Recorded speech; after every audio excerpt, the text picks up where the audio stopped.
नमस्कार, मी ॲडव्होकेट सोनल थोरात। आज आपण कन्व्हेन्स आणि डीम्ड कन्व्हेन्स याबद्दल माहिती जाणून घेणार आहोत।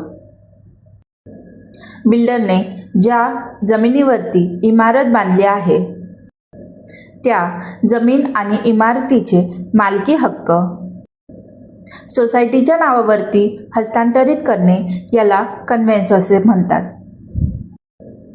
महाराष्ट्र ओनरशिप फ्लॅट ॲक्ट 1963 मोफानुसार बिल्डरने 4 महिन्याच्या आतमध्ये कन्व्हेन्स देण्याची जबाबदारी आहे। परंतु अनेक वेळा बिल्डर कन्व्हेन्स देत नाही किंवा टाळाटाळ करतात।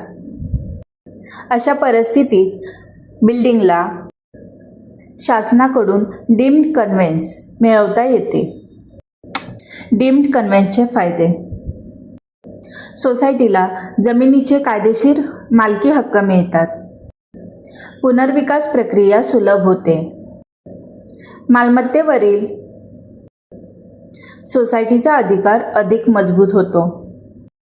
भविष्यातील कायदेशीर अडचणी कमी होतात।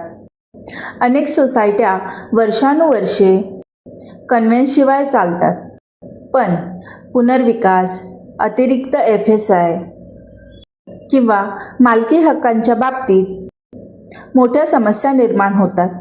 म्हणून आपल्या सोसायटीला कन्व्हेन्स मिळाले आहे का हे आजच तपासा।